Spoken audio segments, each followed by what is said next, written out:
So, kamusta po mga ka-Streetwise? Ako po si Takero Miyamoto at welcome po sa aking munting channel.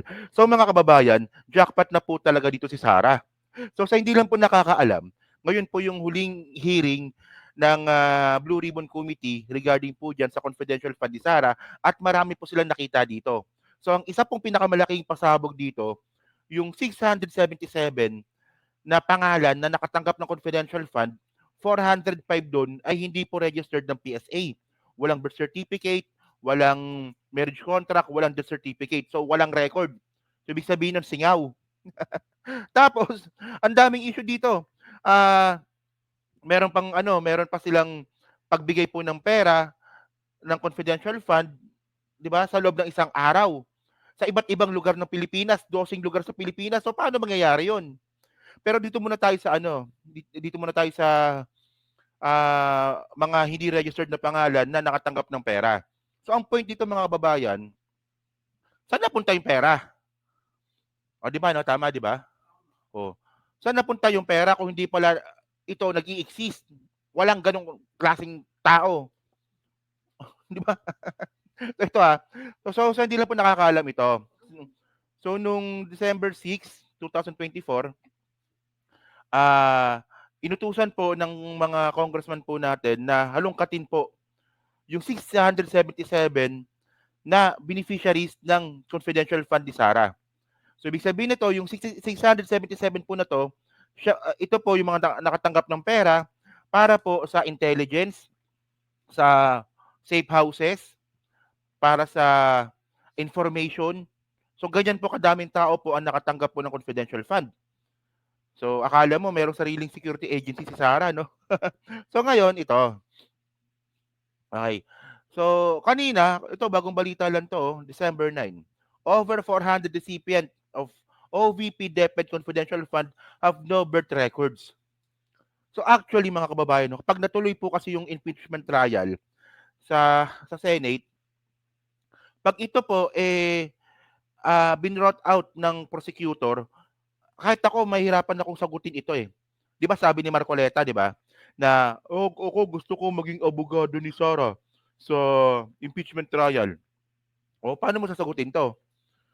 Yung 400 na binigyan ng pera, hindi pala nag-i-exist, walang ganong klaseng tao. So saan napunta yung pera? Ayun ang pinaka-question natin dito. So sabi pa dito, more than 400 individuals reportedly listed as recipients of confidential fund allocated to the Office of the Vice President and the Department of Education. So dalawa pala to, DepEd tsaka OVP.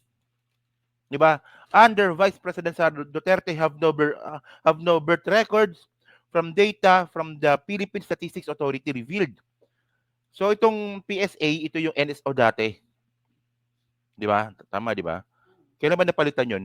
2000 kay Digong, no? Kay Digong ata napalitan 'yan eh. Okay, so sabi pa dito, another 200 recipients of confidential funds, another 200 recipients of confidential funds meanwhile have duplicate names in the PSA record. Okay, yung duplicate names po sa PSA, wala tayong issue diyan. Kasi merong magkakaparas na pangalan tayo mga Pilipino. Okay lang 'yan. Buti nga meron. Kaysa wala. At least yung 200 na nakita ng PSA na nakatanggap po ng confidential fund, at least yung 200 doon, may pangalan. May duplicate nga lang, pero wala tayong issue doon. Baka kapangalan, baka meron naman talaga. Pero pinakamalupit dito, yung mahigit 400 na pangalan.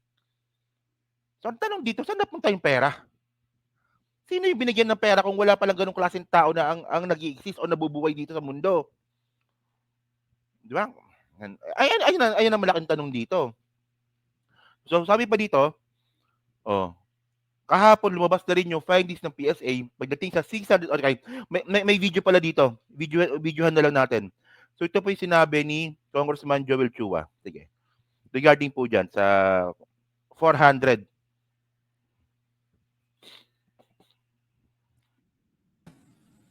Ang ating pong request sa PSA or sa Philippine Statistics Authority ukol sa pangalang Mary Grace Piatos ay ating pong na-receive ang kanilang tugon dito nung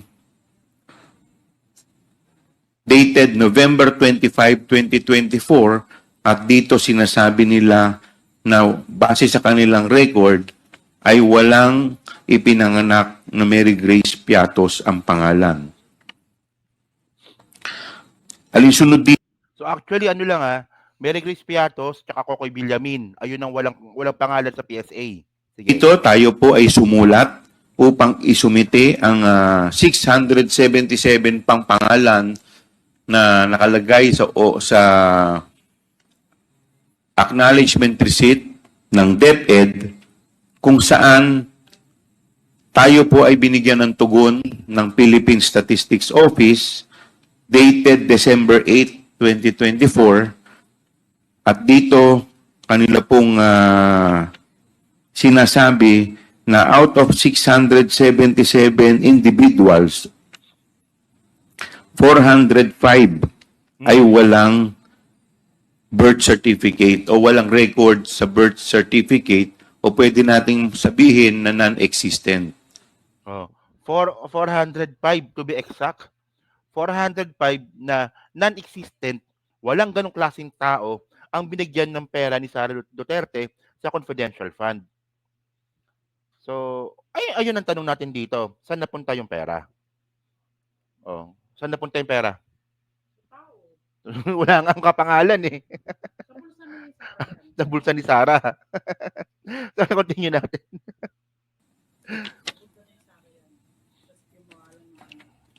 So, nandito po ang record. 400 pages to, no? So ngayon dyan, bukod dyan mga ka-streetwise, no, may mga ibang issue pa dito na nakita po yung mga congressman natin. At malamang ito na po yung kasi ito na yung last hearing nila eh. Kasi may impeachment na silang, may impeachment hearing na po silang mangyayari eh. Magkakapirmahan na sila eh. So dito, ito. So sabi dito, according to the PSA, si Kokoy Villamin and Alice Crescencio do not exist. May pangalan pa dito si Milky si Kuya. Kala ko kanina Milky Sibuyas. Buti na lang ka mo. Milky si Kuya. Pangalan.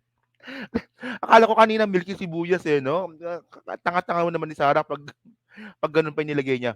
So sabi dito, 405 out of 677 names submitted to the PSA for verification do not exist. So yung Alice Crescencio, di ba? Kokoy Villamin, yung Milky si Kuya, di ba? Tapos ito yung malupit. Ito yung pinakamalupit, no? Ito po yung pinakabobong ginawa ni Sara Duterte. Oh, so dito OVP DEPs for fourth quarter 2022 bearing dates with absurdly fails under the period for which they are intended to be used as proof. So mga kababayan kasi, actually, hindi na nga ito resibo. Ganyan po talaga katanga si Sara Duterte. Tumanggap ng pera si Sara Duterte sa confidential fund at syempre, confidential fund yan, walang resibo. So ang kailangan nilang ibigay dito is acknowledgement receipt. Acknowledgement receipt na nga lang mga kababayan, nagkamali pa. So ang point dito mga kababayan, ang nakalagay na date, 2023. Ito po ay pera noong 2022. Confidential fund po ito, budget po ito noong 2022, pero ang nakalagay po doon sa date, 2023. At tandaan po natin mga kababayan, ang gumagawa po ng reimbursement dito ay yung SDO ni Sara na si Gina Acosta at ang huling signatory nito si Sara mismo. Si Sara Duterte mismo ang mag-a-approve nito. So tanga-tanga mo talaga Sara Duterte na hindi mo alam na pumirma ka sa isang acknowledgement receipt na mali. Ito na nga lang gagawin mo, tanga ka pa. Ayun 2022 dapat yan, ang nakalagay 2023. Ano yun? Di ba? Hindi, kasi ang point dito ay takero, human error lang yan. Human error lang yan. Madalas talaga nangyayari yan. Ayun nga yung point. Audit po ito. Audit po ito ng COA. Ito po yung report na ibibigay nyo sa COA. Dalawang opisina po ang nag-prepare nito. Yung SDO ni Sara, si Gina Acosta, at si Sara mismo. Dalawa kayong tanga, nagkamali pa kayo. O, di ba? You get the point. Oh. Tapos dito mga ka-streetwise, no? Ito pa. Ano ba to? Oh, the cash advance subject disbursement voucher. Oh, so ganun din pala. Ang dami pala nito. 2023 po nakalagay. Bobo naman ito. Oh. So December 31, December 27, kung kailan po day off or holiday. December 26. Oh, tapos ito pa yung malupit. Oh, ito yung malupit. These acknowledgement receipts were supposedly executed by different person but bear the same style of handwriting, same signature strokes, and same type of pen. So, ito, ano ba pangalan nito? Hindi ko mabasa. Ano, Sumera, ano ba to? Oh, ito naman si Samson. Oh, pero yung pirma, parehas. Paras ng ballpen. Oh, ano pangalan tong isa? Sabes ito. Taga Mountain Province. Ito naman si Celsa. O, isa yung pirma. Isa rin yung ginamit na ballpen. O, di ba? Magdanakaw ka na nga lang, hindi mo pa inayos. Nag-iwan ka pa ng ebidensya. Bobo talaga to, no?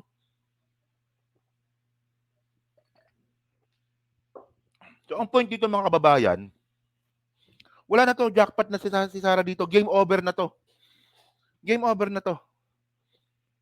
Di ba? Kaya nga sabi ko nga mga kababayan kung matutuloy po yung impeachment trial po sa Senado, dapat po talaga naka-live telecast yan, naka-televise po yan para makita po ng buong mundo at saka ng buong Pilipinas kung paano po tumatakbo yung impeachment trial. So ang point ko dito mga kababayan, pag nakaroon po ng impeachment trial at nakita po natin na overwhelming na po ang ebidensya na magdanakaw, makati ang kamay at balasubas itong si Sara Duterte, so alangan namang bumoto pa yung mga senador. Di ba? Na pabor kay Sara. Napakawalang iya naman nila. Di ba? Well, mga walang iya naman talaga yung mga yan, pero at least nakabantay tayo. Kaya ang point nga dito mga kababayan, magtatagumpay po ang impeachment trial sa pamamagitan po natin mga Pilipino. Bantayan po natin ito. Ganun lang po kasimple yon.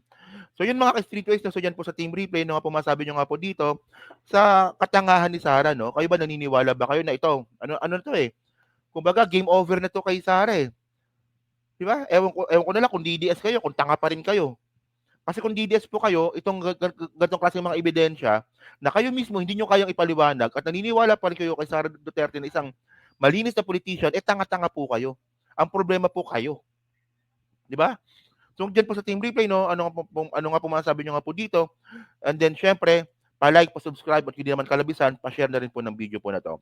So, hanggang sa muli po, kita na lang ulit tayo sa susunod nating content. So, thank you, salamat, and bye-bye.